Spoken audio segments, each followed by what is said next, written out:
Right, it's now live streaming. Thank you, everyone. Welcome to a slightly later than scheduled version of the Leeds District Consultation meeting. Apologies for the delay for anyone that's watching that. We had some issues with the live streaming. What we're going to do then is go straight into the open forum, which gives the opportunity for members of the public, members of the panel, representatives of organisations to come and bring up issues of importance to the panel. So we'll kick off straight with that, introducing Ruth, who I believe is here representing Leeds Living Streets. If you could just introduce yourself first, Ruth, and then give us 5-10 minutes of what you'd like to talk to us about. Thank you. Thank you very much, Peter, and thank you for inviting me along. I'm a retired public health physician and I live in Leeds. And since retirement, I've become active at local level in a variety of groups, looking particularly at the car dependency, the problem we have in Leeds of being totally dependent on cars, really, to get around, and the impact that has on our health and also on inequalities in health. And so I'm going to talk, just give you some facts and figures about one of the things we can do about that, which is about trying to get more people walking and cycling. I put this first slide up just to demonstrate that other places do it completely differently, and that's Copenhagen, where I lived for, as I say, about 15 years, many years ago. I come from a public health, I'm a doctor, but having spent some time in clinical medicine, I moved out of clinical medicine because I realized I could probably do more good outside the health service, looking at what actually underpins our health, what we call the social determinants of health. And that's a slide that just demonstrates the multiplicity of factors that impact on your health, on your health, many of which are influenced by what the local government can do, as well as what we can do ourselves, of course. One of the things that I wanted to talk about, because you're the Transport Committee and you're obviously very interested in how transport impacts on people's health. And a couple of years ago, a colleague of mine did a very interesting report for the Department for Transport called Claiming the Health Dividend. And they looked at the extent to which actually investing in increasing physical activity through cycling and walking actually constituted a best buy for transport planners as well as for public health people, i.e. in the investment that went into infrastructure and services to improve public transport and physical activity would be, across public health policy, would be a really good investment. Just quick background, physical inactivity is a huge problem for health in this country. The direct costs of treating such diseases such as you will all be aware, I'm sure, heart disease, diabetes, colon cancer, breast cancer. I could add to that now mental health is a real problem with lack of physical activity and mental health. And then there's all the indirect cost industry of sickness absences. And the government recognises that about somewhere around 16.9% of all deaths of any cause are caused by or due to physical inactivity. So it's a huge gain to be got by getting us moving a bit. The other thing is that our opportunities for physical activity are very unevenly distributed across society. And for example, we know that none of us really, very few of us are sufficiently active for our health. And certainly about 1 in 3 men and 1 in 2 women are not active enough. Physical activity varies with age, gender and ethnicity, and also with deprivation. People in middle class areas are more likely to take part in sport, more likely to cycle. So there are lots of reasons why people who live in deprived areas are actually less likely to be physically active. And that's important when you think of when we come to talk about walking, because walking is something that doesn't require you to have huge amounts of money or equipment to be able to be physically active. So a quarter of all people in this country, this is really a shocking statistic, I think, certainly for somebody of my age who grew up walking to school and, you know, all the other things that probably a lot of you did too. A quarter of the population over 16 years of age are physically inactive. They don't do 30 minutes of activity a week. That's a huge statistic. And in certain other communities, you're even less likely to do it. So if you're from in a South Asian or Black or other ethnic minority group, you're even less likely to be physically active. And women also, for a whole variety of reasons, there's a lot of research I can't go into now underpinning this, but women are also much more likely to be physically inactive, possibly because a lot of them don't have the time because they're juggling so many different things, working, looking after the children, cooking, etc., etc. And particularly women in the South Asian population, they are the least likely group to be active in this country. And that's very important in terms of illness and our health inequalities. So Living Streets is a charity that promotes walking and looks to try and make the environment and the more suitable for walking. And that's because walking towns and cities are greener, they're much healthier, they're interestingly enough more economically successful, and they have much stronger communities because people interact with each other on the street, they talk to each other, children talk to their friends walking to school. There's a whole raft of interactions that take place because people are on the street talking to each other, and less loneliness, etc., etc. So as well as being good for health, there are a whole raft of co-benefits. And I think this is very important from a public policy point of view. Clearly, you focus particularly on transport, but other parts of the local authority are looking at climate emergency. Other parts will be looking at reducing air pollution. And all of these things, all of these problems can be tackled to a certain degree by investing in infrastructure for walking and cycling. And that will also contribute to the economic prosperity in the city. In Leeds, we know that 30%, for example, of our greenhouse gas emissions come from transport, and so there's really a need to do something about that. A need to do something about our car dependency. This is just a quick look graphically from the Connecting Leeds department showing the greenhouse gas output from various modes of transport. And just looking across the top there, you can just take in that obviously the private cars are the real villain in this place, in this piece. So walking cities are greener. Everybody benefits when people walk.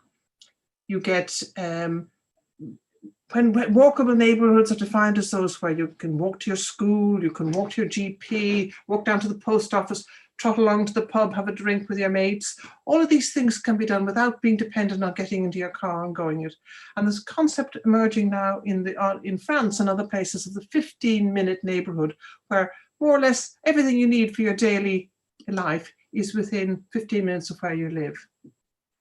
Increasingly, the evidence is being produced, and this is available from the Department for Transport and other government departments, of the extent to which actually having people walking around commercial areas is increasingly being recognised as being good for business. And public spaces where people feel safe, they move to, they come to, they sit and talk, they shop. I'm talking in normal times, obviously, COVID is another issue, but making streets green and comfortable and places where people want to be is definitely good for business.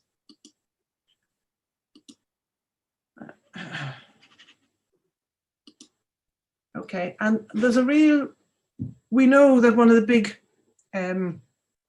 disadvantages of the way we live in England at the moment is the fact that many people live on their own. There's a real problem with loneliness, particularly among elderly people, also with young parents with children, etc. There's a real problem with loneliness and isolation. And when you have streets and communities where people can walk about, children can play on the streets, neighbours can talk over the garden hedge to their neighbours and mar their roses. You get a range of social interactions which you don't get if the streets are filled with noisy, smelly traffic. And this is evidence-based. There are studies showing this across the United Kingdom. These are some of the things. Somebody's done this is the London, Transport for London, have set up a project to look at what constitutes good streets, and these are the sorts of things that you get if you've got really living streets. People feel safe, The streets are easy to cross. The whole places to stop and rest. Increasingly, my elderly male friends have pointed out the needs to have plenty of toilets. So there are lots of things that you need to have to make sure that streets are good to walk on.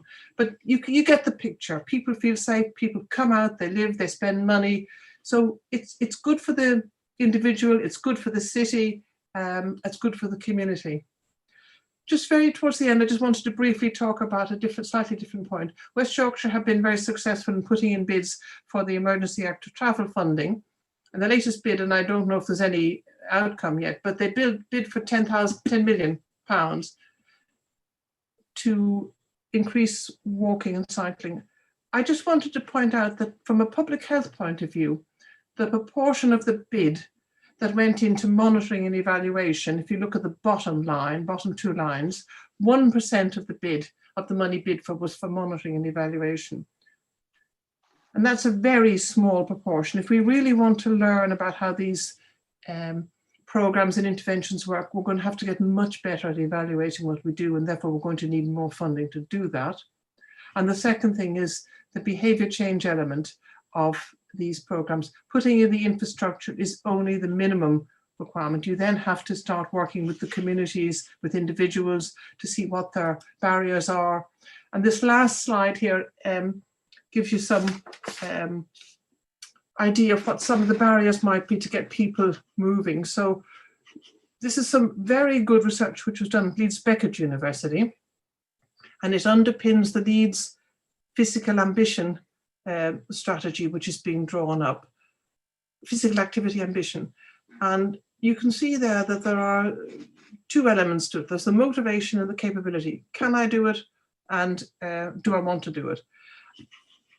And the key thing is that there are three distinct areas for this. There's what the individual does, what's the social impact, and the environmental impact. The money that Leeds has bid for will be looking at the environment aspect, which is of course very important.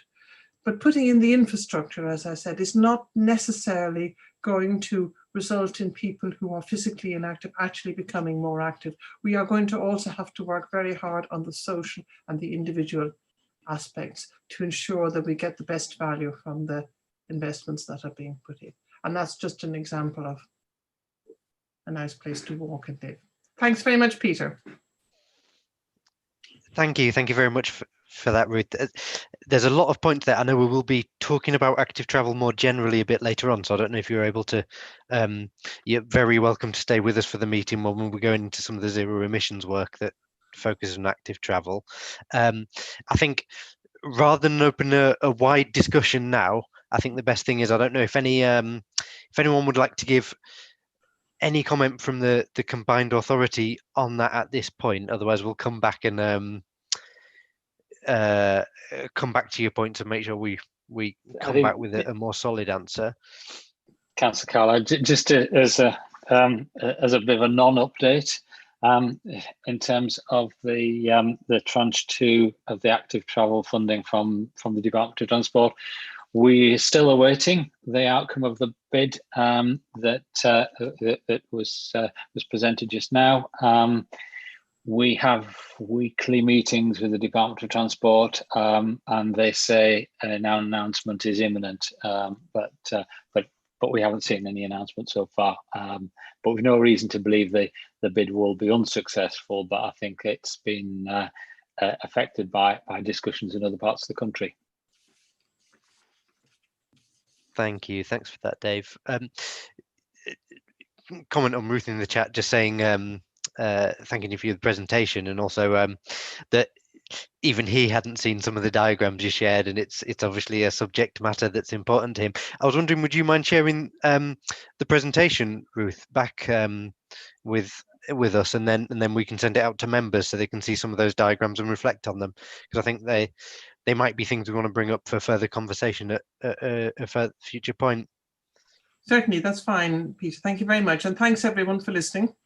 Thank you. No, thank you for that. And yet, as I say, you're more than welcome to stay along for the rest of the meetings. We'll be talking about active travel. I'm sure will come up on some of the points. So I think moving on, if we could just here go on to start of the more formal meeting, have we got any apologies for absence? Yes, we have apologies received from Claire Mason and Alex Hornby. Thank you. Are there any declarations of disclosable pecuniary interest? I think that goes for myself, Councillor Buckley and Councillor Groves only on that. I'm not seeing any. And today I'm not aware of any exempt information that we might need to exclude the press or public from. So if we move on, now we have got the next item is minutes of the previous meetings. Now, the minutes of the last meeting of this committee, I'm afraid, are 12 months ago, which I'm not expecting anyone to remember for accuracy of exactly what was said, but obviously we do need to accept those as a true record. We've also got the minutes of the previous joint consultation meeting. What I intend to do, I think, so that we can move on after that delay, is just raise both of those together, if that's okay, for accuracy and matters arising. So if I just give a few moments for anyone to speak up if they have any points to note or to raise on either of those sets of minutes, otherwise we'll take those as read.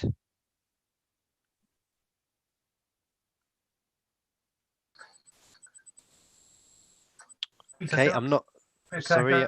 So I was actually present at the 17th of July meeting. Somehow got missed out. Okay, yeah, if we could look at that then. So yeah, that's the joint meeting. Yeah. And if we could if someone could make a note to add less to that, thank you. I'll do that. Any other points on either of those? Clive, yeah. Yeah, matters arising on the meeting last October.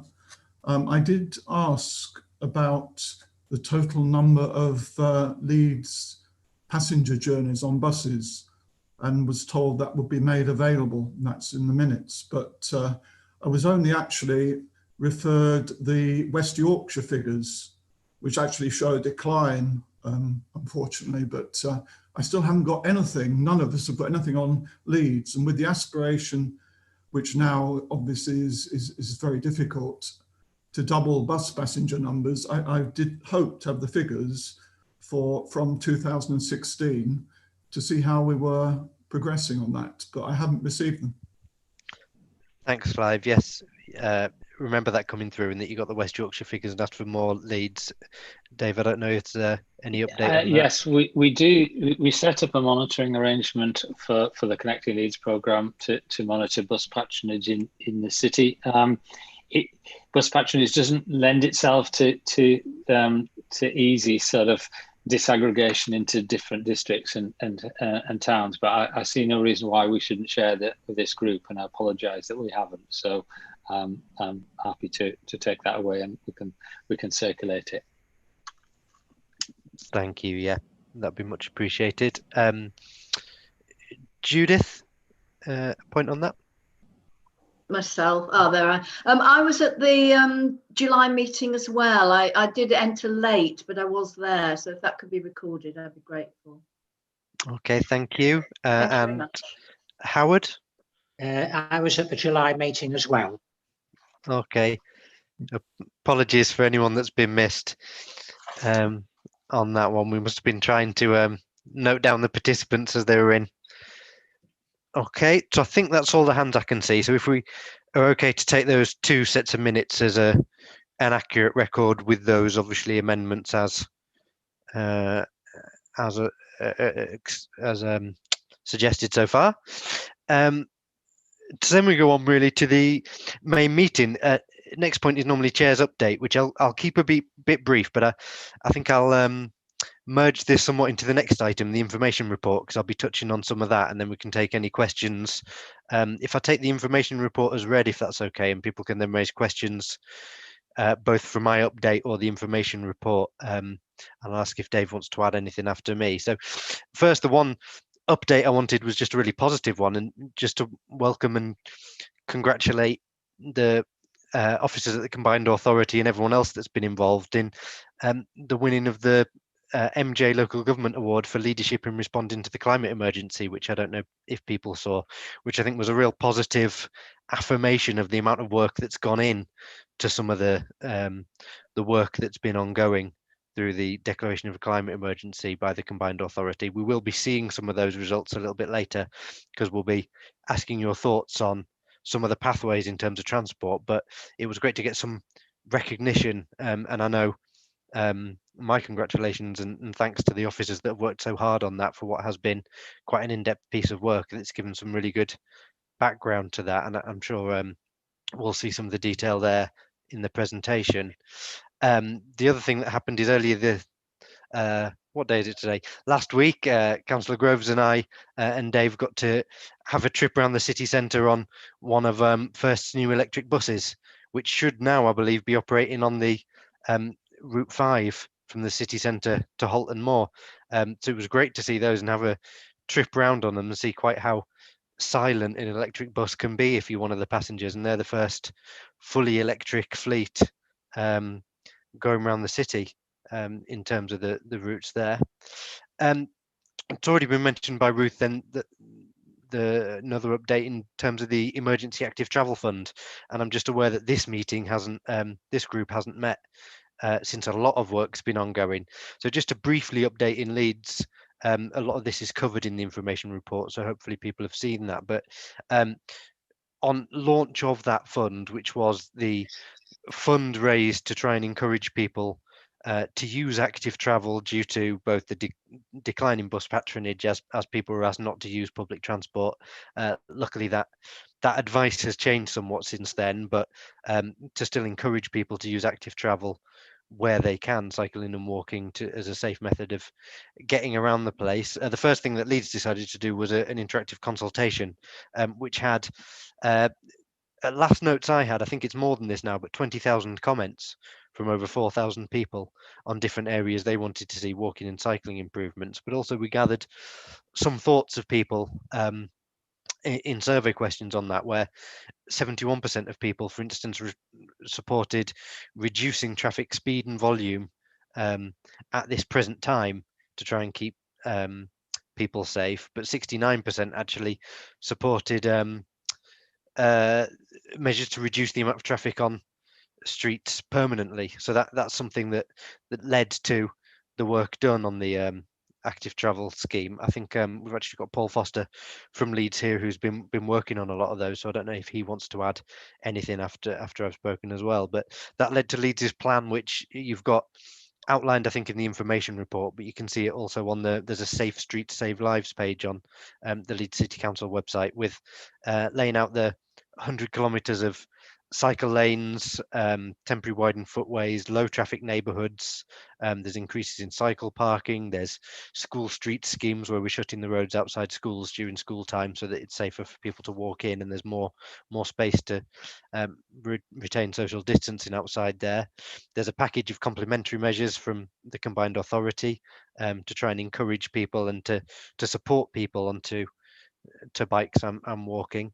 And also some of the other schemes around the city have been sped up, the permanent scheme. So the Sheepscar interchange scheme, the Dewsbury Road and Elland Road permanent cycle schemes have been brought forward. So that's a bit of a whistle-stop tour, but yes, I'm aware that really this group hasn't been able to meet to see the details of that. As Dave said, tranche 2 that we've put a bid in on behalf of the combined authority. We haven't received the news yet of whether we've got that funding. We'll receive news quite soon to allow us to carry on. Last update I just wanted to give was, obviously, if we were all meeting in the typical location we'd normally find ourselves, you'd have seen that the works on the Head Row and other works in the city centre has carried on at this time, certainly on Park Row and various other bits, and that work's detailed in the report as well. I don't know if we take straight onto the information report as well, I don't know if Dave wants to just add anything else at this point, and then we'll take questions on both of it. No, thanks, Chair. I mean, I think as you said, the information report also details the progress on the Connecting Leeds programme, and those who have been in the city centre odd times in recent weeks will see quite a lot of activity still going on. So there's still been quite a lot of construction across the spring, summer, and into autumn to to put into place those schemes that are supported by that programme. We've included in your pack the colour-coded bus network plan, which we're planning to roll out, and this is where we're colour coding all the core bus routes, so that particularly helping people who are unfamiliar with the bus network navigate their way around the city. So we'll start to install some of that colour coding on bus stops and other places from the autumn onwards. And I think that's one of a number of different things which we're doing quietly, so that when we do emerge from COVID, then the public transport network will have a very different look and feel. And I think it's quite a testament to contractors and colleagues and other people that are busy working in the background to be able to sort of emerge from this situation in a stronger place in terms of both active travel and public transport provision. We're working very much in the background to try and provide the improvements which we've been talking about for several years. It's difficult in these meetings not to dwell heavily on the COVID situation, and I won't do that. And operator colleagues might chip in at some point later on the agenda. I think, in summary, I mean, where we are really is the news is dominated by the current increase again in infections, and we wait to hear what's said this afternoon in House of Parliament in terms of the restrictions and where West Yorkshire sits within that. And so I don't know any more than you do in that sense. But what I can say is, in terms of public transport, the bus service is running around about back to the service levels you would normally have expected to see this time of year, and it's carrying just over 50% of the number of passengers that you would normally see, and at one level that's a major financial implication for buses in the UK generally, and in our region, because obviously there isn't the fare income running through the system. At another level, that 50%, 55% is about safe capacity with social distancing. So buses are back up and running to previous timetables or previous service levels, and they're probably carrying as many people as they can carry at the moment at certain times of the day. And so that's obviously a lot of effort's gone into that over the summer period, and we sort of expect it to sit like that probably across the winter and autumn period. There's lots of activity around school buses and a lot more buses around taking children to school in a socially distanced and safe way. On the trains, and Graham and Peter on the call, so they can expand a little bit on their respective train operators' feedback. But patronage is well down, and I think across all the public transport, it's quite clear that the traditional commute and business travel demand that one would normally see around just isn't there in the transport network at the moment.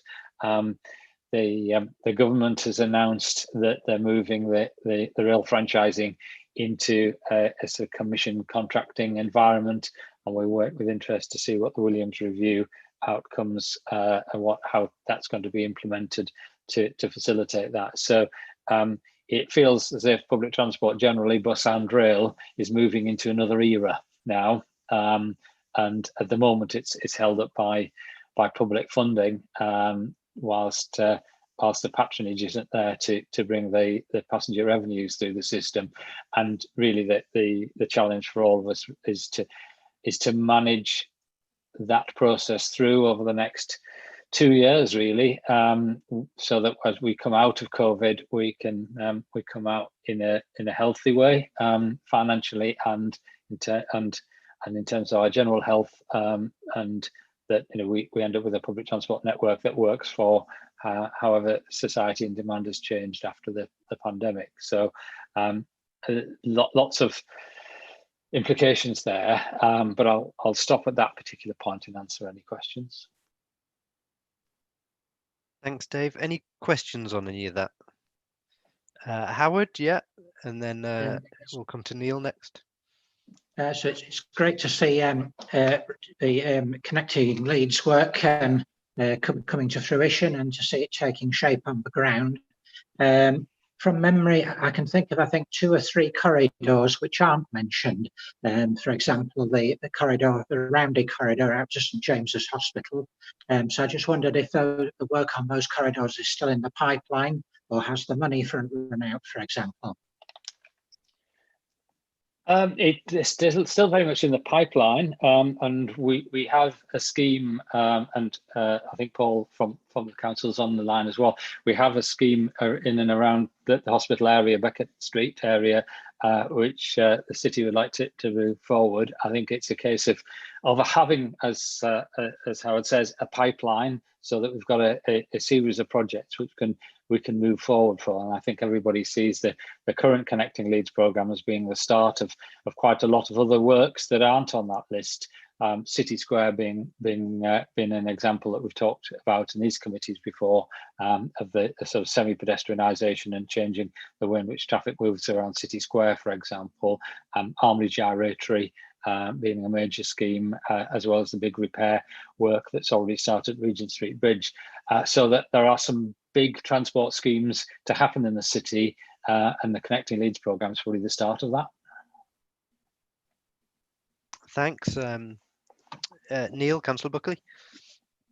Yeah, thank you, Chair. I just wanted to bring up just a couple of things. The surveys that I think you referred to a few minutes ago about people's approval rating on all these various schemes and the whole active travel programme, really. I would just urge caution in looking at these figures, because they are slightly self-selecting in that people who live 10 miles away or 6 miles away and who cannot commute into the city either on foot or by bike and don't have a railway station and certainly can't come in on the bus at the moment, they're not the kind of people who are going to fill in a survey to say, yes, I approve of driving into the city being made not just more difficult, but virtually impossible. So I would just urge some caution on that. Just mentioning specifically, as our chairman did on the Sheepscar interchange, I wanted to ask whether anybody is aware of or can confirm to me that the junction on Claypit Lane, where it crosses the inner ring road in Leeds, is going to have a slip road taken away that has allowed traffic to go westbound onto the inner ring road. That's now being taken away, and cars under the vehicles are going to have to go up to light to make an acute left turn. Now, I've been told that will not create congestion, and I'm not convinced on that. And my last point, Chairman, if I can, was that a little bit earlier on, Ruth mentioned Transport for London and living streets and so on. Well, of course, they've had lots of controversy there, haven't they? With ambulances and fire engines and other vehicles not being able to get to where they want to go because of streets and roads having been turned effectively into cul-de-sacs. And again, I'm assured that we take great care that the emergency services are consulted, but I just wanted to make sure that that's not going to be a factor here as well. Thanks, Neil. Yeah, thanks for those. I know I can start off a little bit, and on the detail, I did see Paul Foster on the call. I don't know if he's with us and will be able to answer the more specifics at Claypit Lane, because it's just the individual schema that I'm not as sure on. In terms of the survey, I think you're right that the survey results may not have covered every single person in every area to the same degree, although what the real benefit is, we did it through a commonplace map. So there's a map of exactly where the respondents came from, which did give quite a wide array of the city. In fact, it was, I think the north and certainly the northwest were very well represented. There were actually gaps probably more in the south in some areas as well, which is just in terms of how well somebody's going to engage in an online survey and have the ability. But yes, completely right that we shouldn't take that for granted as everywhere, but I think we did get a very good sample of the population through that, and we'll add our own local knowledge, and obviously ward members will be consulted to add their knowledge on there where they can. Touching on the point of emergency services, yeah, all our schemes have been consulted on with the emergency services, and as far as I know, there have been no issues or concerns raised with any of the plans we've got, and were any to, then certainly they'd be taken for granted. So I wouldn't imagine any concerns coming up there. These are the kind of schemes we've been asked to put in by the government, so it's a two-horse race, this, that obviously the government are encouraging schemes such as this to come forward, and we're facilitating that and using our local knowledge to put those in. But yeah, certainly we have consulted with all the emergency services, and I don't believe there are any concerns on that one. The scheme of Claypit Lane, I don't know, is Paul Foster there? And if Paul, are you able to give a bit of detail on that? Yes, I can. I mean, I can assure Councillor Buckley that we've done some detailed traffic modelling of that junction. It's not necessarily the lane that you need, it's the amount of green time that vehicles get coming out of Claypit Lane. So they will have enough green time for the vehicle demand that comes out of there to make that left turn onto the inner ring road. So, I mean, we can share results if he wants to see them, but you know, we have had a thorough examination of that scheme to make sure we've got something that's deliverable and won't cause that congestion he's concerned about.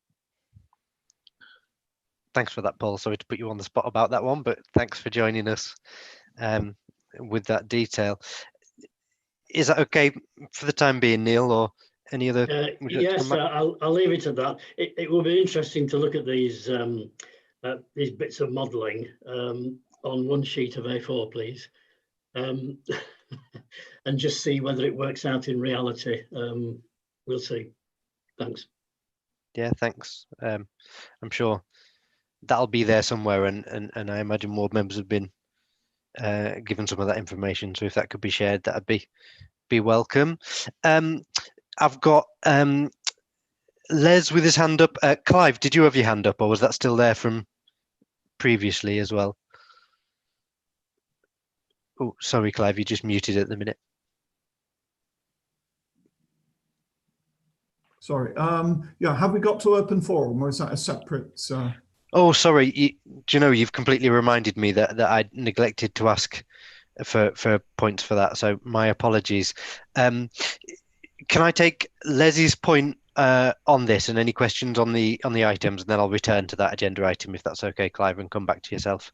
Yeah, sure. Thanks. Thank you. Apologies for that. Les? Yeah, is there a timetable for getting the cycle lanes on the A65 widened? I saw a Twitter picture of Councilman the other day trying to cycle along the bits, and it's not a good advertisement for the post-COVID scheme at the moment. Should I come in there, Councillor? If you can, yeah. I was going to say you broke up slightly there, Les, but I think we got the gist. Yeah, Paul, thanks.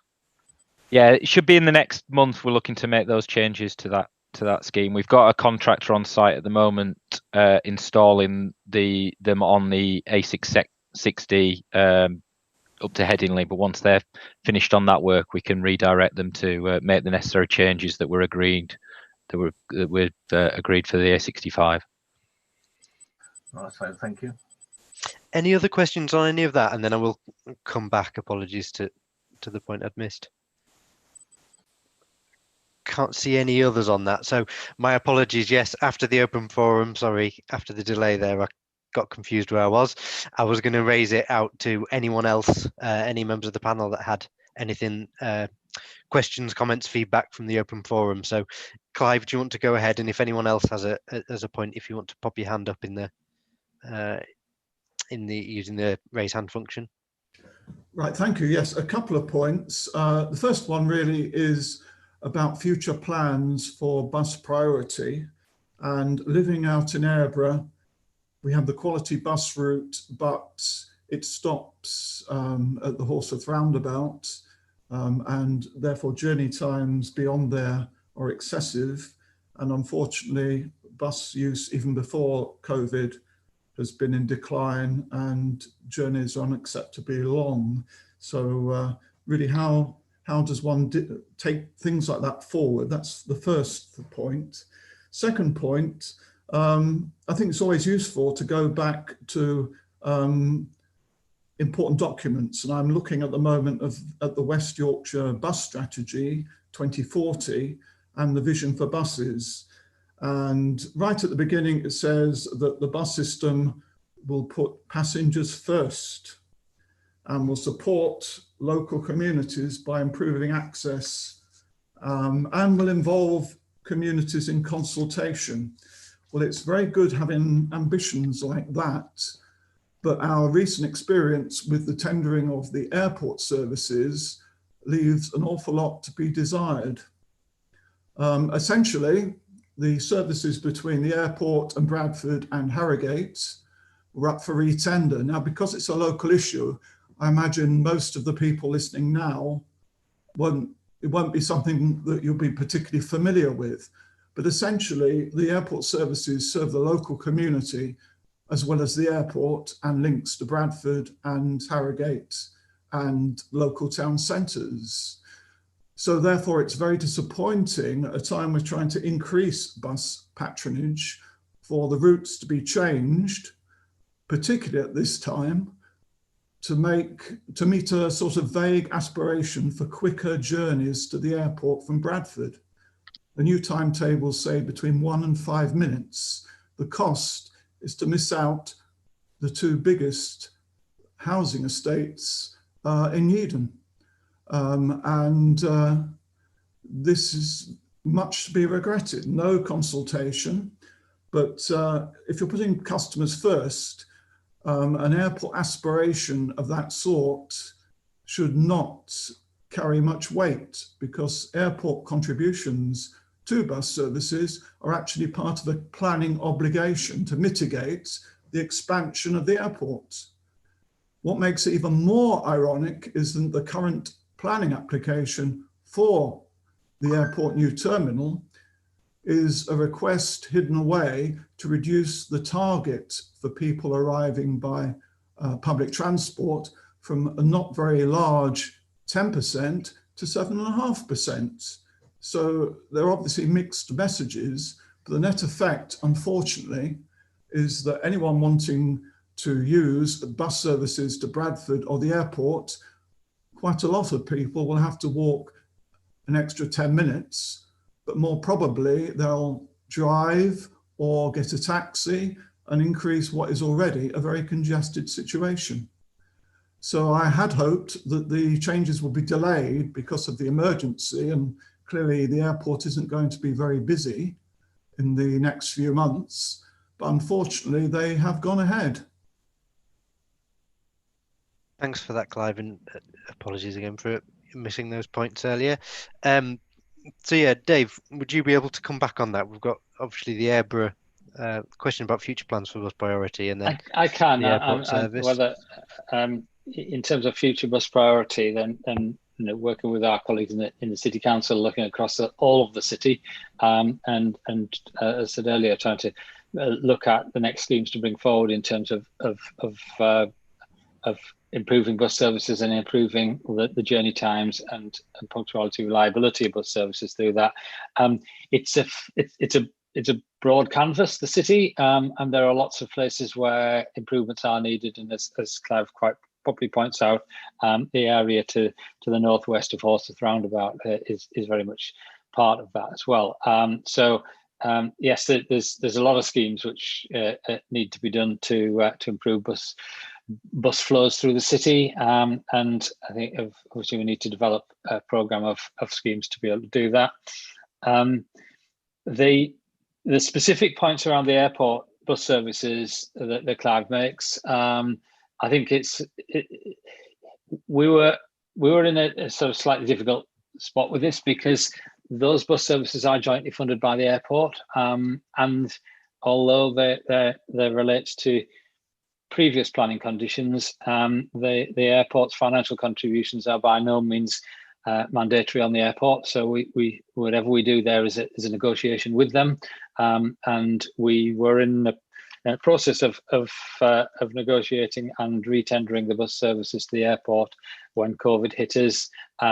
We put that on hold for a while and then resumed that so that we could get the new rebranded, refocused services up and running as of the end of August, which is what we did. There were some difficult decisions to be made in that, and we probably didn't do a level of consultation which we might have done had we not been constrained earlier in the spring in terms of the restrictions, in terms of the level of public engagement we can do. But whilst I do recognise exactly what Clive's saying, I should also sort of point out that whilst yes, some parts of Eden do have longer walks to the services, we've maintained links to Bradford from Eden. We've maintained a network of services. We set out to include Appley Bridge Station in that network, and that took a little bit of time out of the schedules that required a little bit of adjustment of routing accordingly. Bradford City Council very keen that we included Appley Bridge Railway Station within that network of services. So to a certain extent, there was lots of conflicting interests and issues which we were balancing around on those services. But I do accept that, yeah, our level of engagement with local people on that one probably wasn't what it should be. But we were faced with a situation where we actually did want to award the new contracts and change the routes, and so we have done something which has some winners and has some losers, and that's broadly what's happened there. I don't think that necessarily undermines our bus strategy objective to put passengers first. I mean, we are very keen to develop services which actually work for people, and over the years we have done some customer research with people who use that airport network of services, both on the Leeds side and on the Bradford side, and we were trying to address some of the things that those people had told us as well. Thanks, Dave. Appreciate that in-depth response. I don't know, Clive, if you've got any other, if that's okay for the moment. I don't know whether you want to follow up any points, and maybe we can come back in writing on any bits as well. I just hope it can be reviewed, because I don't think a link to Appley Bridge Station with an hourly bus service is actually going to attract very many people, and I think the losses outweigh the gains. And I think Bradford doesn't realise that actually by losing people going into the city from our area, I don't think that's been taken into account. So I think it needs looking at again in the future, and I hope that will happen. If we can make sure maybe then we obviously minute that point in this, and then we can raise it again then at the next meeting in 6 months, and that would be a good point to get maybe an update on that, Dave, if that would be okay. Yeah, happy to do that. I can see Howard there with your hand up. Yeah. Yes, I'm a member of Leeds Civic Trust, and this is a question from one of our members. The printed bus timetables have been withdrawn during the COVID emergency, which is understandable given the frequent changes in timetables. So my question is there a plan for when the printed timetables might be reissued and made available again? Yes, I can answer that.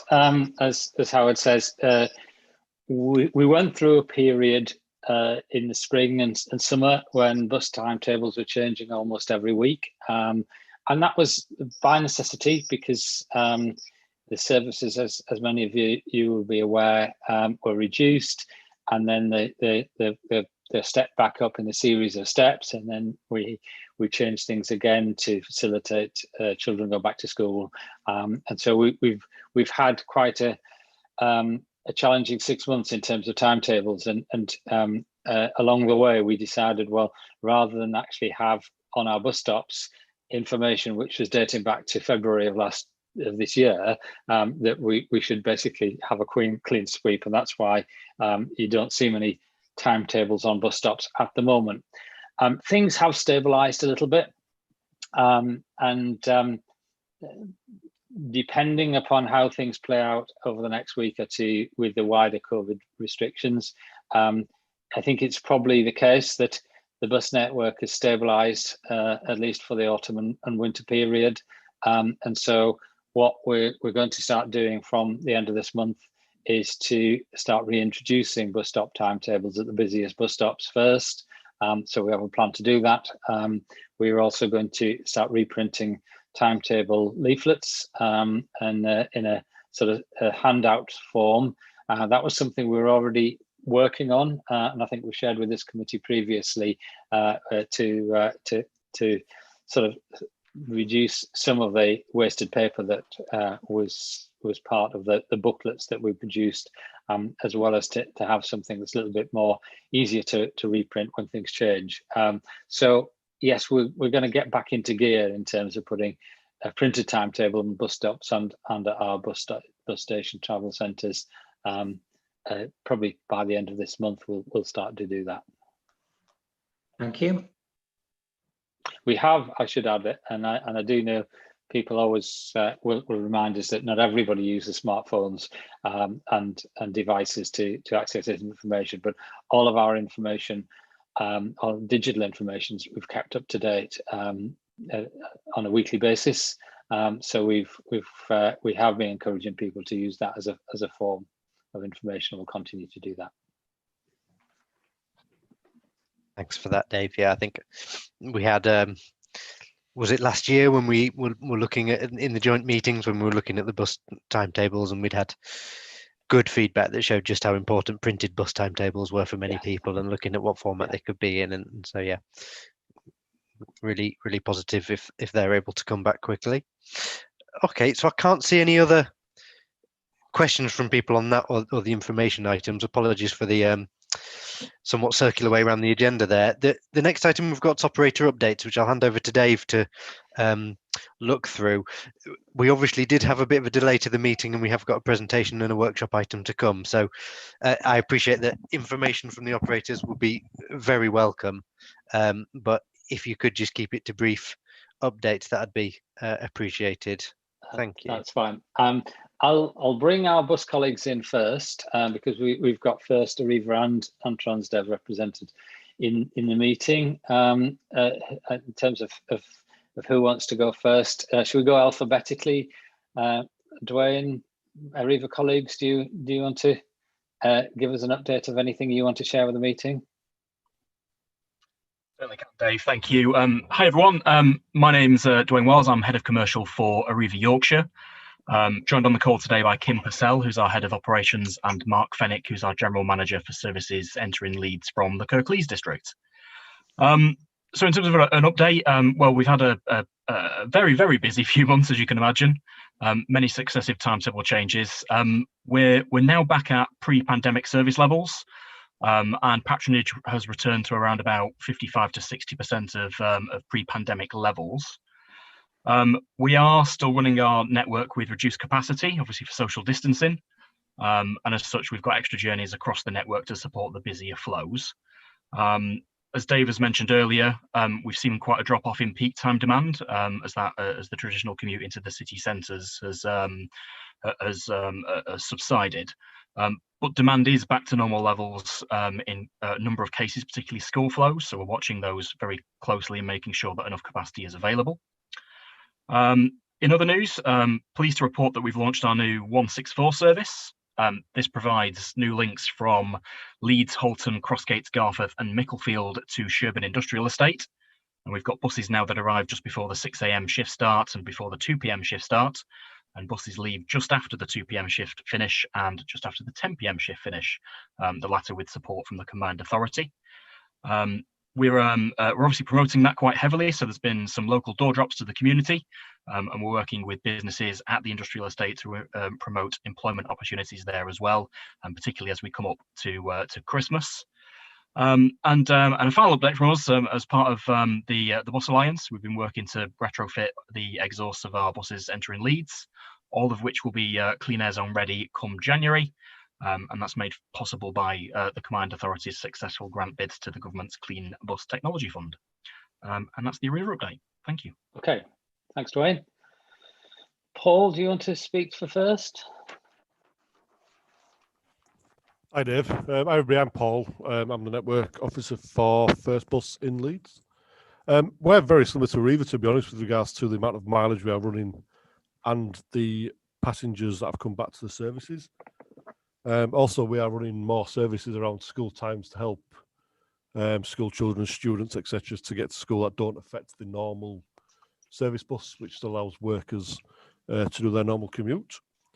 We've started running 2 close school services, which has then created more capacity within the normal network for people who started to miss the bus because the bus was full.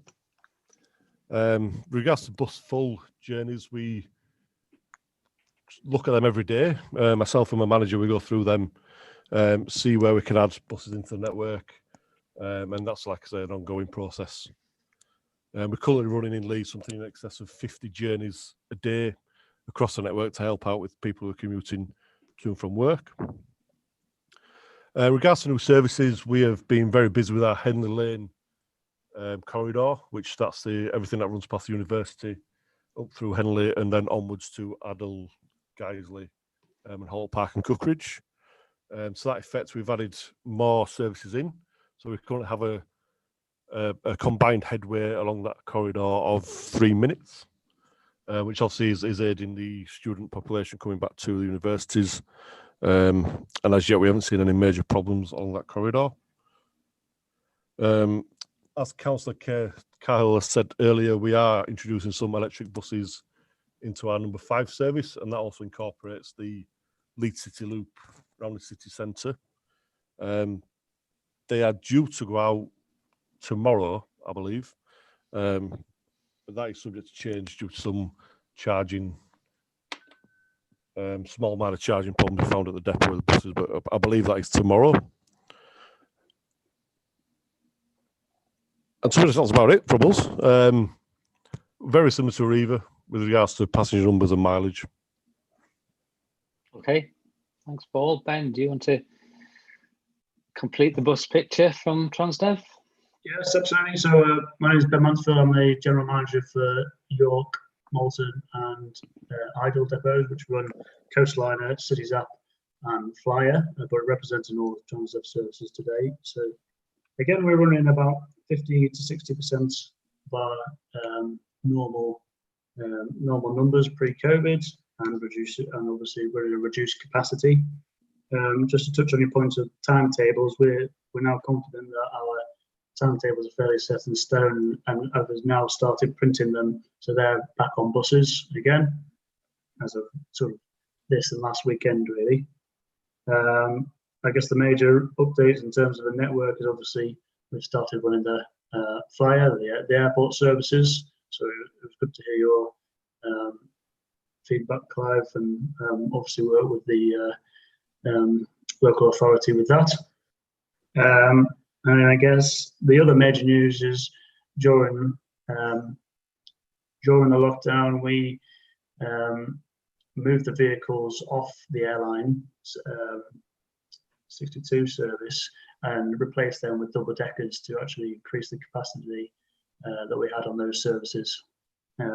Otherwise, again, mileage pretty much the same with a few variants, but that's everything from us. Okay, thanks, Ben. Just before I bring rail colleagues in, just a couple of points from me around buses generally. I think it's a testament to all the bus operators and our colleagues and our council colleagues. There's been an awful lot of working together going on in the last 6 months.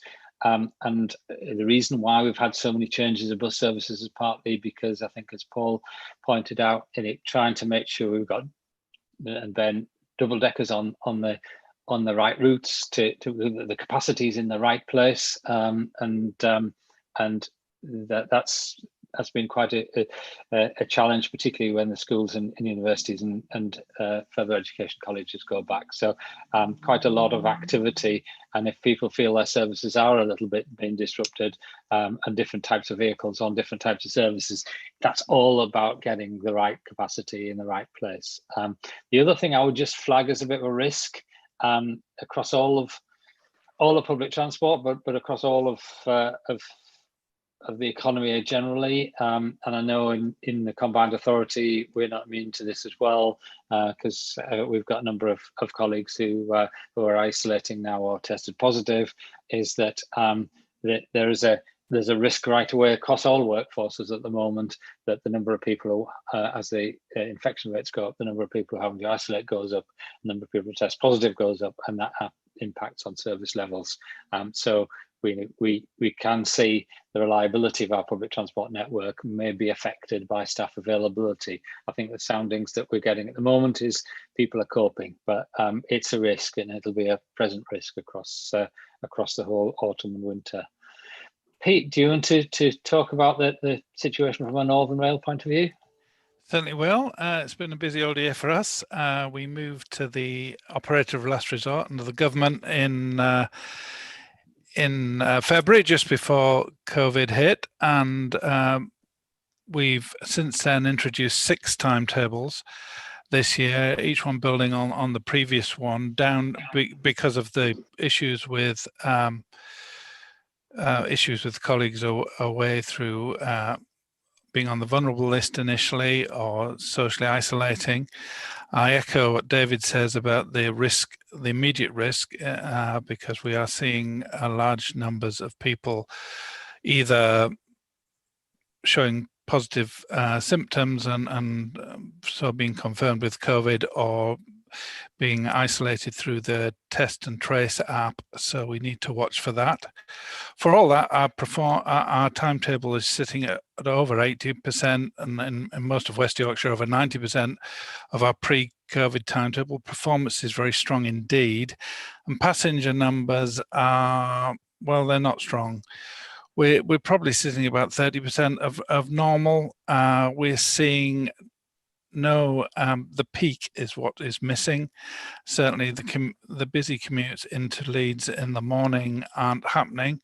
We are seeing a particularly healthy leisure market or retail market into Leeds, and that carries on. Dropped a bit obviously once the schools went back, but it's still there. So we keep watching passenger numbers and our ability to cope with those. Schools came back, as we know, and that they were handled well, thanks to our colleagues from the West Yorkshire Combined Authority for helping that, because it was a strange period, because the schools came back exactly a week before our new timetable came in. So we needed some help over that period, but it worked well. We have recently introduced a flexible season ticket, a new product, which is increasingly popular. And this is really to embrace the fact that when all this is over, so many people will be working from home and certainly won't be coming in to work every day. So it enables people to get the benefit of a season ticket, but then use it over a period of time. So that's good news. And lastly, face masks are compulsory on public transport, as we know, and compliance is generally pretty good on rail, probably at 90% plus. It's better during the day than on an evening, but generally good, and we're working hard to make sure that stays the same, because it's very important. Okay, thanks, Pete. Graham, do you want to add in for Transpennine Express? Thank you, Dave. Thank you, Chair. I'll keep this brief because well, virtually all of the same points were made by the other operators, be it bus or by Pete. I just think it's important for the record just to record the remarks you were making, Dave, that we are under a second new contract with the government, the Emergency Recovery Measures Agreement, which enables us to continue operating services with low levels of customer demand going forward.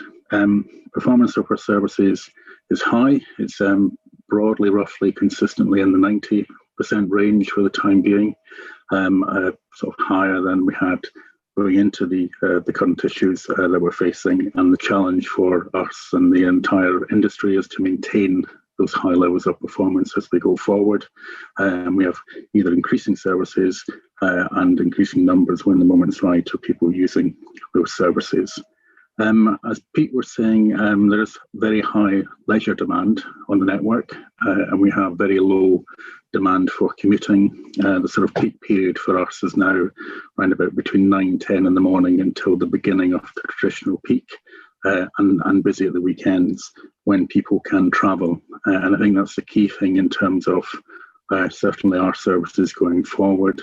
Towards the end of the summer, we were around about 40% of pre-COVID-19 levels. At the end of last week, we'd had 4 weeks of consecutive decline, and we were down to 27% of pre-COVID-19 levels. And that's also driven in part by if statements are made for local lockdowns, or if a general statement is made to the nation, we do see an immediate lack of willingness to travel on services as people readjust to the information they've got. So we do foresee, particularly given the information going out today, to be further declines in people making journeys for leisure than they ordinarily would be looking to do. I think the other probably final point, because I don't want to repeat what others were saying, is that obviously we are looking at resilience going into the winter period. We've had a number of weeks when we've had no COVID-19 cases in our workforce. We had 3 cases last week, 2 of them symptoms, and 1 somebody have to isolate because of their partner. The rail industry will work on a plan B timetable should circumstances permit, and scale back services. So I probably want to reassure people that the planning is there if we do need to get to that unfortunate position, but certainly the position going forward is to run a few additional services at the December 2020 timetable change and continue to provide that connectivity for people when they do need to travel. That's the update for us. Happy to take any questions. Okay, thanks, Graham. Chair, I think if anybody's got any questions of any of us. Any questions for that? I've got a couple of hands up in the side there. I've got Les. I don't know if that was still up from before or if you had a question. And then Neil, I've got your hand up in that if you're there as well. Do I fire away, Chair? Yeah, fire away. Yeah, okay, just a very quick one actually. Very interesting listening to all those presentations from the representatives of the bus companies and the railways, and particularly on the passenger figures. And one of our contributors mentioned earlier on the original aspirations to increase travel on public transport, which seems like 1 million years ago now, doesn't it? And we're in this situation where I'm not sure ever in history a government has taken away a business's customers before. I can't think of a circumstance. But given that that's happened, have any of the operators had any inclination at all as to what the government might have in its mind in terms of a model when this is all over, in terms of how the whole thing is going to be financed or not? Yeah, shall I answer that? And operators can chip in, but it's I mean, in terms of Councillor Buckley's previous question, as some of you might be aware, I mean, the government was always planning a spending review at this point anyway, and whilst it cancelled the budget it was going to have, it's been doing quite a lot of work behind the scenes in gathering information about how it wants to support the economy in a wider sense from the 1st of April next year onwards. We as a combined authority have made input into the spending review process.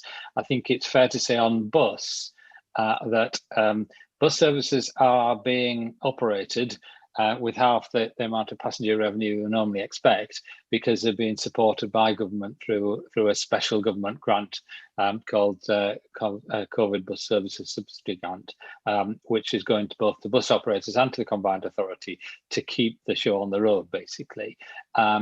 And we're basically on an 8-week notice period for that, so the government can basically call a halt to that funding arrangement and give the industry 8 weeks notice. I think the reality is, as we've seen the infection rates grow, that that arrangement's probably going to be likely to be here for the remainder of the financial year, but there's a wider discussion about what happens next. We, as a combined authority, and the bus industries have done their representations as well. We commissioned some work from Ernst & Young and to sort of financially model what future looks like. I think the general view is that it's going to take at least 2 years for the financial position around public transport to stabilise, with passengers coming back and needing to maintain services for that. So the debate with government really is what happens, how are we going to manage over that 2 year period, and what's the best mechanism to be able to take, if you excuse the pun, which probably isn't much of a pun given the current environment, to take public transport off that financial sort of support mechanism that's there, that it's and that's going to be a longer period. It doesn't just all stop when social distancing stops. Rail's slightly different, and we'll await what the government wants to do when the current temporary contract arrangements that Graham mentioned come out. But again, it's no big surprise that the demand for rail was going to be impacted long term by the changing working habits and reduced business travel that's going to come out of this, even when social distancing is relieved, and that there'll have to be a long-term funding package for public transport across the piece, bus and rail.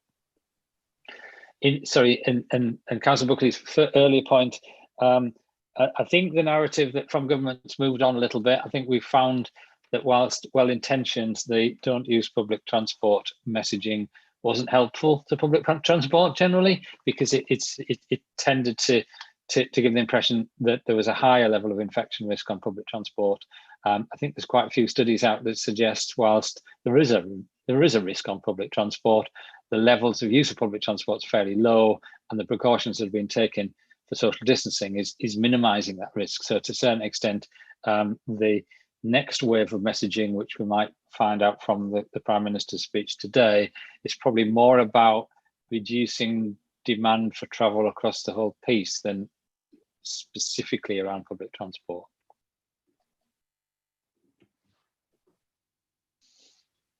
Thanks for that, Dave.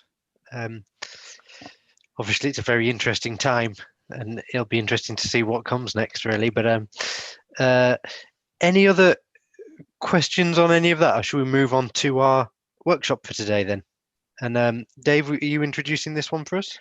I am, yes. I think we're going to get the presentation up shortly. So I'll talk you through a bit of a presentation, and then we can have a wider discussion. The purpose of this presentation takes us actually back to the beginning of the meeting, really, because this is really about the route that we take in West Yorkshire to minimise and reduce our carbon emissions, to get us to a zero carbon position. And these are called carbon emission reduction pathways. And what we wanted to do this afternoon is to talk you through the sort of process we're going through. So I don't know whether Jeanette, Ayala, you're able to get the presentation up, or shall I have a go? Ali, are you there? Sorry, Dave. It's okay. I think we had it primed to. Sorry, yeah. Do you have the Okay. presentation? I do, yeah. I'll share my screen. Thank you. Thank you. Thanks for that. Dave, if you could just tell me when to go next. I can, yeah. Okay, that's Thank fine. Yeah. So essentially, what we wanted to do here is just to talk to you a little bit and get some thoughts that you might have about the routes that we could go to reduce carbon emissions. So if we go to the next slide, thanks. So this this is not looking at where we might do things, but it is looking at some of the what's and the whys that we might do, and there's sort of three tasks which we've got, and essentially the sort of the current position is task one, where we're looking at the routes, the pathways, if you like, to get us to where we want to be in terms of reducing carbon across the piece. Then we'll get into how do we implement that and what are the steps we need to take, and then we can get into what the policy changes and the actions which we need to do. But today we just want to focus on task one, and what the different pathways that we might take.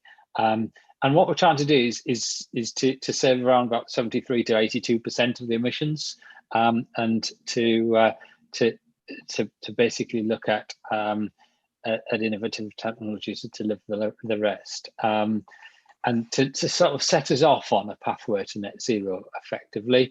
We'll need government support financially and policy wise, and we'll need leadership from government and from the local area to be able to deliver this. It's quite ambitious and quite challenging, and so all sectors, public and private sector, will need to come together to be able to deliver this.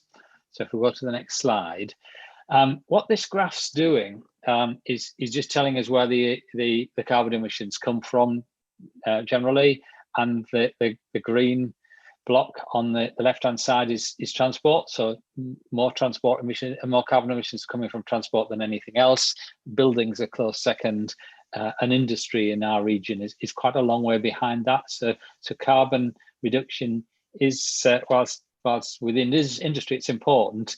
We've got to tackle our buildings. We've got to tackle our road transport, and that's basically what this is telling us.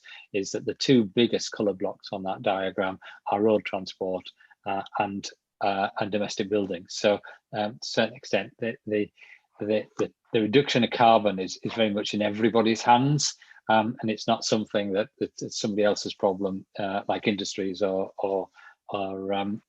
necessarily government. This sort of impacts on people's behaviours and people's choices, as well as corporate business and government choices. All of those things come together. So that sort of gives you a little bit of an indication. And road transport being by far the biggest generator of carbon compared with other forms of transport as well, which is another thing we should sort of reflect on. So if we move to the next slide. So what we're mapping here is 4 different pathways, we call them. The baseline is what's going to happen if we just let what's happening now play itself out, but we don't do anything extra. So there is a little bit of a move to renewable energy. There is a little bit of a move to reducing carbon sort of naturally in terms of things that people are doing, but the baseline is basically without any major interventions. The second pathway, the maximum ambition pathway, is what if we do everything we can and focus completely on reducing emissions? What does that graph look like? And then we've got 2 other pathways. One where it's particularly focused on hydrogen, and moving away from natural gas to hydrogen, and using hydrogen as a key form of fuel for a variety of different transport requirements as well. So there's a high hydrogen option in there. And then the final one is balancing the hydrogen and electrification and other sort of initiatives to something that's ambitious but pragmatic, I think. So if we go to the next graph, we see each of those on a graph. So the left-hand side axis is the reduction in carbon, and obviously the bottom axis is years.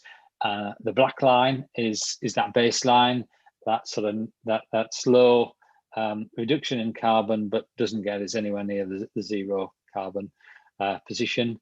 The green line is the maximum ambition. That's if we do absolutely everything, that's what the trajectory of that looks like. And obviously that's a much steeper line to get us to a much lower position. And then the blue and the dotted green line being the the high hydrogen as the blue line and the balanced pathway as being the dotted line, as being one could say the sort of more pragmatic routes to reducing our carbon requirements. So that sort of gives you a feel for how the different pathways are looking in terms of the trajectory to reduce carbon. If we move to the next slide, then we take that block that you saw earlier for transport and sort of break that down a little bit. And the current 2020 block being breaking the different carbon generation elements for our transport network down a little bit. As you can see, cars are by far the highest generator of carbon, with vans and HGVs above them. And so one of the other things that this diagram reminds us of is that whilst aviation is a generator of carbon and often gets a lot of the headlines around carbon reduction, for our own local targeting and for our own purposes, it's not generating sufficient carbon, and that our efforts should really be looking at how we actually drive down the carbon generation in essentially private transport, and HGVs being the key generators of them. So that 2030 block being the baseline, and you can see how each different mode reduces almost sort of proportionately down. The maximum ambition really squeezes the generation from car and from vans and HGVs down, and the high H2 and the balanced being very similar in terms of, again, addressing the car reduction, but perhaps driving a greater amount of the carbon reduction out of HGVs and vans to get to that position. So on the right hand side, 2038, that's if we continue in that sort of trajectory, that's broadly what that split looks like. So I think what that's telling us really in the graph is that it's driving down the carbon reduction from personal transport and from freight transport and road transport generally is key in terms of reducing carbon from transport. So if we move to the next set of slides, is really just things to get us thinking a little bit about it. So we've already talked about it this afternoon. As a result of COVID, people's travel habits are changing. We've probably got more remote working. We're all doing it right now than we ever thought we would be doing this time last year. So to a certain extent, is that a way of reducing carbon? I think the immediate sort of situation is that we've seen that the COVID situation has reduced demand for travel across the piece, but it's been disproportionate towards certain parts of the workforce and certain types of journeys. But remote working and technology definitely has its place. We move to the next one. And we talked about it right at the top of the meeting, active travel, people literally walking, cycling and making journeys that they might have made by private car, by an active mode. And we talked at the beginning of the meeting about the health benefits of that as well. And clearly there is a definite impact on carbon reduction, which we can get from that. On the next slide, we then look at decarbonising as far as we can the public transport network. We've talked today about the sort of emergency of electric buses, small but significant steps forward.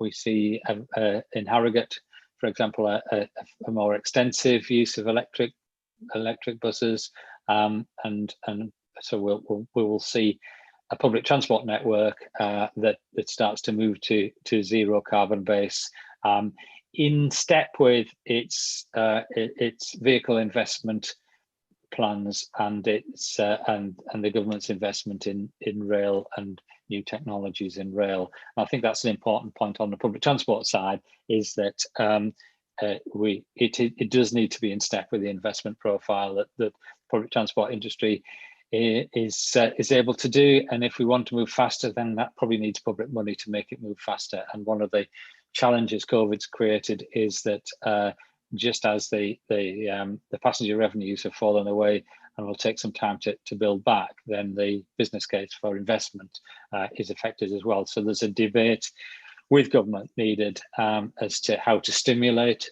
investment in new technologies on public transport. The next slide really just addresses the move both to renewable energies and to moving private vehicles away from carbon generating diesel and petrol engines to a reduced carbon, accepting the fact that the electricity generation does create a certain level of carbon, but reduce carbon from private vehicles, and that we are beginning to see sort of the very, very early stages of hydrogen being a viable fuel for both private vehicles and public transport vehicles. So the fuel mix being a key sort of element in how we get to it as well. So the final slide really just opens it up for questions. Any thoughts that people have on that? We thought it useful to share the various different scenarios and pathways that are being developed, and to get any feedback from yourselves on it. Thanks for that, Dave, for taking us through that. There we go. My screen's got back to normal now, so I can see if people have any questions. Did anyone have anything they wanted to raise on that?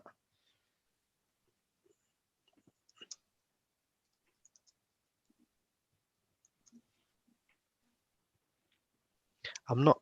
Oh, sorry, Catherine. I think we need to be careful not to assume that when this pandemic is over, people will continue to work from home. It's been wonderful, but it's not an ideal situation. I've got a son and a daughter and their respective partners who are both working from home. So it's a situation where one person is working at a desk, another person's working from a dining room table. That's not sustainable in the long term. So I don't think we can assume that once this is over, people will stop getting their cars, not getting their cars, they want to work from home, because I don't think that's the case. I think business will resume as normal as far as public transport requirements when this pandemic is over. I think that's a very fair point, and I think you're absolutely right. It's dangerous to make too many assumptions on change travel behaviour based upon this year, where it's been forced on people. I think it probably does, across the piece though, it probably does have an impact. But I think you're right, we shouldn't just assume all of those people are always going to work from home forever. And I know from our own organisation's point of view and others, we're actually taking this period to refurbish the office space that we occupy at Wellington House, where these meetings are usually at. When we do reopen Wellington House, it'll look very different, and not just because the meeting room will look different, but our use of that building is going to change. So we will have people coming in and out of the office. We will have people working from an office. But whether they do that 5 days a week or 2 or 3 days a week is probably the point. And how they work, and people blending a little bit of working from home and in a workspace is probably the way in which things are going to develop. So you're right to say let's not make any broad assumptions that we've cracked this simply because we've got people sitting on and working from their kitchen tables, because that's not a satisfactory arrangement. Thanks, Dave. Clive? Yeah, very interesting. And I think there's a need to make people aware of just how polluting cars are. I didn't realise until I saw your graphs just the impact, and I suspect there's a need for a massive publicity campaign to make people realise the impact, because when I speak to people, they tend to blame buses as being very polluting and forget about their own mode of transport. So just really, that's my thoughts. Certainly, yeah, I think, sorry, Dave, you go for it. Yeah, and I think that's an interesting point. And if the car manufacturing industry were here, they'd point to all the steps that they've taken to make cars cleaner, and I'd understand why they would do that. But I think the overarching sort of thing that those numbers and those graphs tell us is that the sheer volume of journeys made by cars means that cars are the issue that have to be addressed here.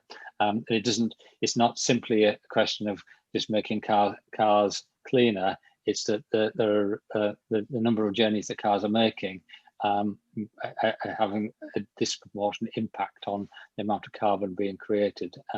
So I think that's an important point, as well as, yeah, I mean, we've worked very on the clean air agenda, which obviously is linked to this, but slightly differently. You know, we've worked very carefully with bus operators to reduce the emissions from buses. And obviously, if you do the numbers in terms of the number of people on a bus and how much they're actually generating in terms of carbon and emissions, it's a lot less than on a bus full of 40 people than a vehicle with one person in it.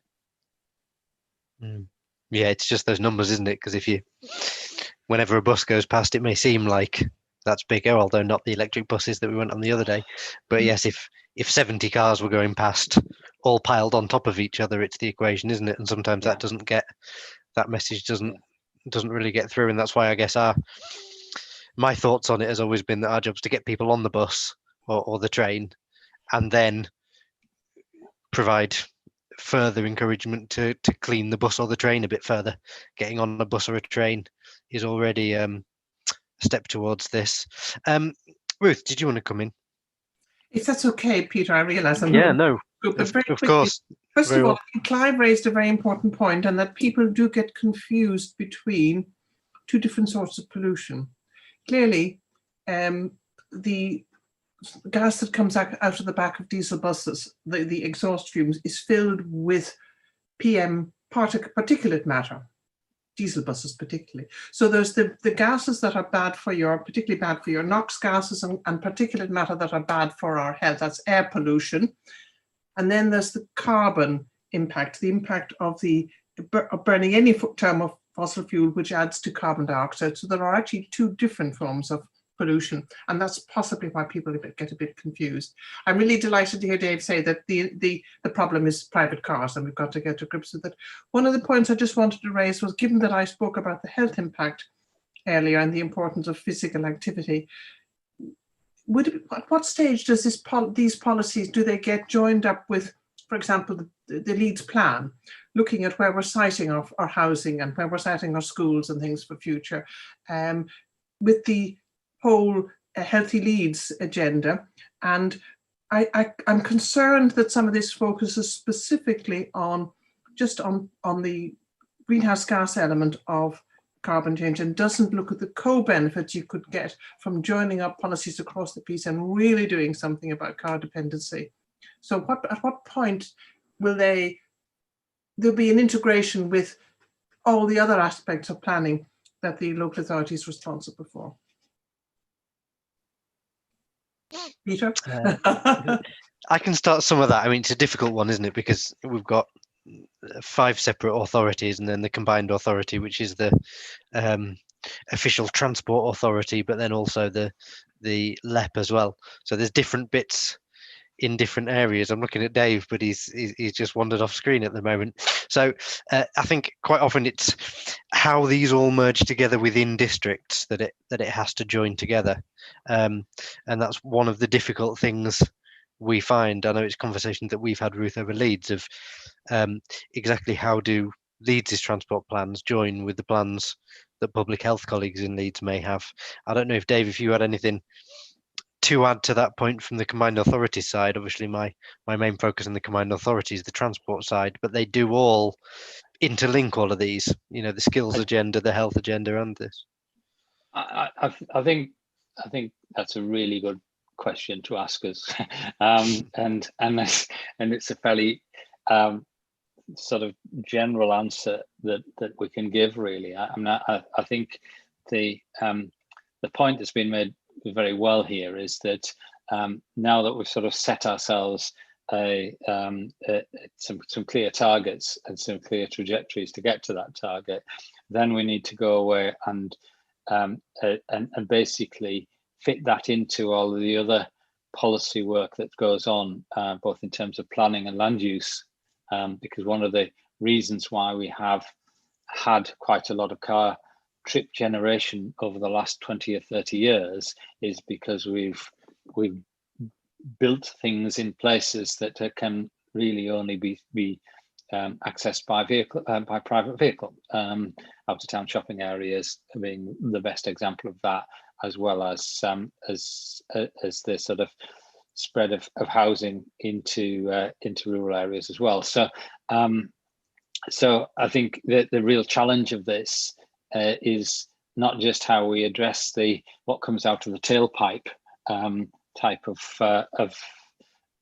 challenges which I've identified in the presentation, but also how do we actually create an environment where that amount of journeys and the length of those journeys is reduced across the whole piece. So it's a really good challenge, and it does need to filter into the local planning process, which, as many of you are aware, is also up for review, and government are reviewing that. And there's a challenge to make sure those two things stay aligned, because there are risks if they don't, as well as the wider sort of public health and efforts to address the sort of change in economy, but also deprivation as well. So lots of factors in there that have to be considered to be able to deliver on this. And I think it's a useful challenge to say this shouldn't be just seen as being focused on the vehicles and what comes out of them.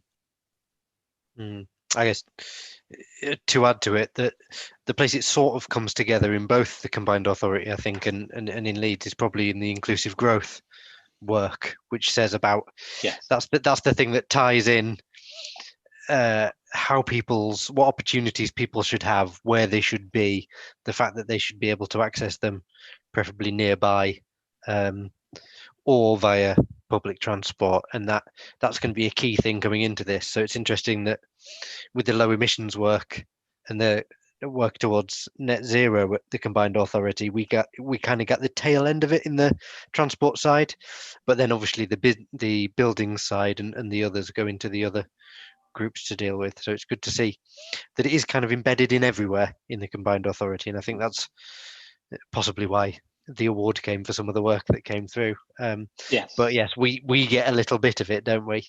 And yes, Ruth's point in chat there about getting the NHS engaged in the agenda, it's interesting that, because they in a way are separate, isn't it, quite often, the NHS from the local authorities. Yes, although I suspect PG Hospitals Trust, I suspect this year of all years, that's brought that closer together. Thank you. Any other comments or feedback on the presentation there, or questions? Can't see any more coming. Oh, sorry. Yeah, was that Clive? Did you have something else to add?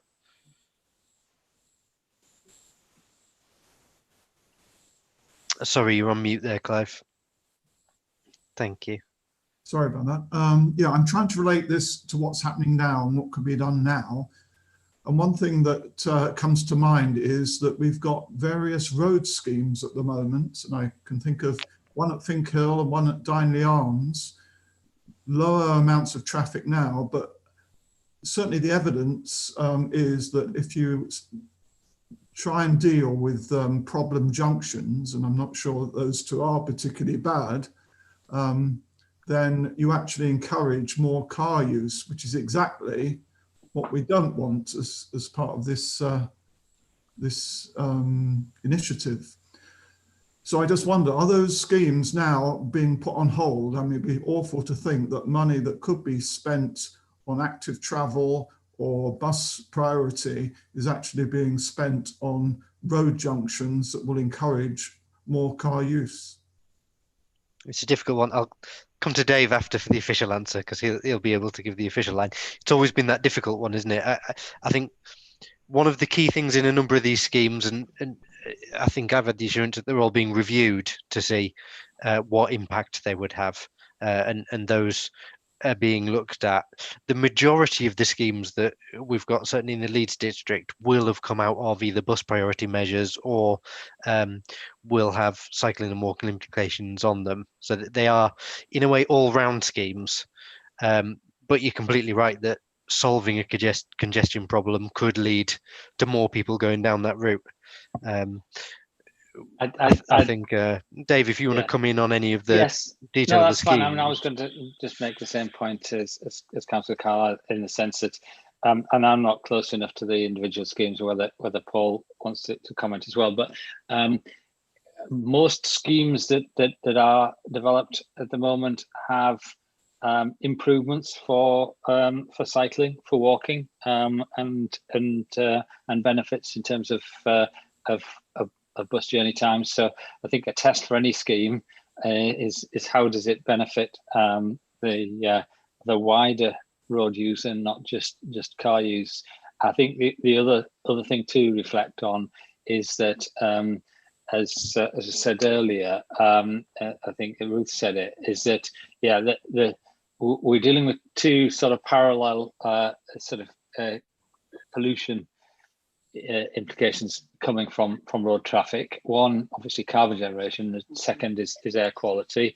And sometimes some of these schemes, by reducing standing traffic in certain locations, can actually have air quality benefits, particularly for the people who will immediately live nearby. I appreciate that might not be the case in the Darnley Arms, but you know, I think it is important to see these schemes for across the piece in terms of their benefits, not necessarily narrowly saying, well, actually, it's just going to make it easier to drive through there. I think what has been clear from much of this work, though, is quite how stark some of the targets are in the zero emissions work we've been looking through, the amount of increased cycling and walking. So one thing I'll say, Clive, is that the questions you're asking there certainly are getting asked, and they're ones I've been raising about a number of schemes. And I think it then calls into question a bit about how we manage funding from now on. Obviously, quite a lot of funding is allocated to certain pots or to certain schemes. I think there does need to become a point where the funding isn't just linked to the possible growth in transport from a particular scheme, and some of that, the concerns of it around how the funding's put together. So we're applying for funding to solve a junction, and what the solution is supposed to be in order to get that funding is to get more cars through that junction. And unfortunately, that's not really the aim, and hasn't been the aim for what we've been trying to do with transport for some time. So it's a difficult one of balancing whether we should not apply for certain funding because it may lead to that, but would allow us to do the walking and cycling improvements, or whether we should try and get it all in around. Really interesting discussion going forward that I think hopefully the Department for Transport are having that discussion at the moment of how they link cycling and walking schemes to highways funding, etc. Howard, did you want to come in on a point on that? Just some thoughts, and I think reducing car dependency is a very difficult problem. I mean, I think improvements in public transport have to be part of the answer, and I think we're going in the right direction with the Connecting for Leeds work and improving the buses, and I think we also need to improve the trains, and also that the idea of mass rapid transit in Leeds is so important as well. I think sometimes we tend to talk as though everybody works in the centre of Leeds, and commuting is all about people getting into the centre of Leeds. I think when I looked at the last data from the last census, actually only a quarter of people in work worked in the centre of Leeds. So a lot of people work in other places around Leeds, but they also travel out of Leeds to places like Bradford, Harrogate and Wakefield, etc. So I think that makes it more difficult, because in Leeds we have a lot of other centres of employment in the other towns around Leeds, but we also have places like Thorpe Park now, which are major centres of employment. I worked for a while at Thorpe Park, and it's a very difficult place, or it certainly was, to get to other than by car. So I think there are those things to take into account as well. Yeah, that's certainly really important point actually there, Howard, because the other thing you've reminded me is that when we looked on the transport journeys in on the car journeys in Leeds, if you took days out with the family or visiting friends and family as journeys by mileage, they actually were more than commuting car journeys. So actually you make an important point about only a quarter of the commuting is maybe to the city centre, but then obviously there's all those other journeys that people take, which may not number as many as commuting, but actually tend to go further. You know, I might visit family in York quite often, and with the price on the train, it's quite difficult to get a family of 4 to York for the day, in any other way other than the car. Yes, there's all those journeys for leisure, as well as all those journeys for commuting. I guess the only ease of focusing on the commuting city centre journeys is it's all people going one direction, whereas the rest are a myriad of routes. But it does really show how a whole network of routes across the city and across borders into other neighbouring authorities are important. I guess in Leeds, the next thing, I don't know if Paul Foster had anything just to add in there if you're still there, because the next thing Leeds will have is the work on the transport strategy, which works on how we want to change the number of people using different modes, and that'll be coming out later this year. So that's in terms of really moving people onto, well, we were hoping public transport, but that's something that is going to be more difficult at the moment, but we'll then have a key focus on walking and cycling, I think, as other targets we wanted to increase. But really that targets to the reduction of private cars, and with public transport a bit out of the question at the moment, because we are at 100% of the mileage, I think, as operators have confirmed, but only unfortunately 50% of the passengers. That's going to be a really difficult one. I don't know if Paul Foster wanted to add anything to that, because there are difficult questions ahead, I think, for all of these things. Hi, yeah. I think, sorry, just to add my sort of part on that debate, we have got to look at solutions for every journey, and in that context, there's the, do you need to make that journey? So what technology and planning can we do to reduce mileage? So, you know, you're working from home, the distribution of services and the planning of warehousing and other employment uses and leisure uses are, and sort of get into that, very much like Ruth talked about before, about that 15-minute neighbourhoods type of approach where you can reduce the need to travel. Clearly, where you are travelling, we want people to move and make that more efficient, more inclusive. So you're looking at mode shift to public transport, active travel, to those more efficient modes, and then sort of residual. We are going to look at how we can decarbonise the personal owned fleet, whether car clubs and sharing of the resources that we've got out there are possible as well. So the strategy sort of needs to bring all three of those things together to try and meet the carbon targets. They're huge challenge, and it's how you can do that across those three means. And then even then, to meet those targets and those deadlines, you're still going to have to be looking at some sort of offsetting, because there are certain movements of vehicles, goods, for instance, that are still going to be done. The technology is not there; it's not going to be there quick enough to meet these challenges. So it's really difficult to get there, but we'll have to look at those 4 ways of doing it. Thanks for that, Paul. I'm conscious we're going over time a little. I know we did start late, but I can't see any other hands up, so I was going to maybe come back to Dave to close off that discussion, and maybe you could tell us about the next steps, and then I think we're Yes, there for yeah, today. I can, happy to do that. I mean, I think that's really useful sort of discussion around what is our next biggest challenge, really, in terms of as a society and as a combined authority and as a transport system. So I think it's really useful to get that sort of feedback from you. We'll be doing some wider consultation on these options over the autumn and winter period, so that we can sort of test some of them out, as well as test some of the solutions out to bring it to back to the combined authority to sort of endorse a set of implementations early in the new year. So useful to get your feedback, and that will be written up and form part of the next stage of dialogue on this. Thank you. Thanks, Dave. So I think we'll probably call it there for today. Thanks for everyone for joining. Hope you're able to join in the same way, even though we are virtually. The next meeting of this group will be, I assume, in March, Dave, and I'll just check whether the next meeting date was on the papers already, or whether that's something that we need to, not on the papers, but I'm sure. I think there is a date. Come out to people. Yeah. Yes, I'm pretty sure there is a date. I'll probably find it shortly. Thank you. I appreciate that. Yeah.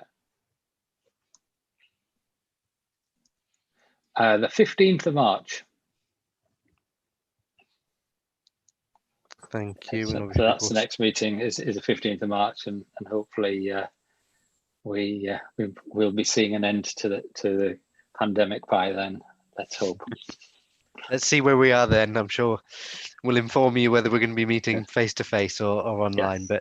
But I think, thank you everyone for coming, and thanks for all your contributions today. That's really useful conversation about some of the bigger issues we've got, and it's good not to talk about the current situation and to look to the future. So thank you for that. And if we could turn off the streaming then when we're ready.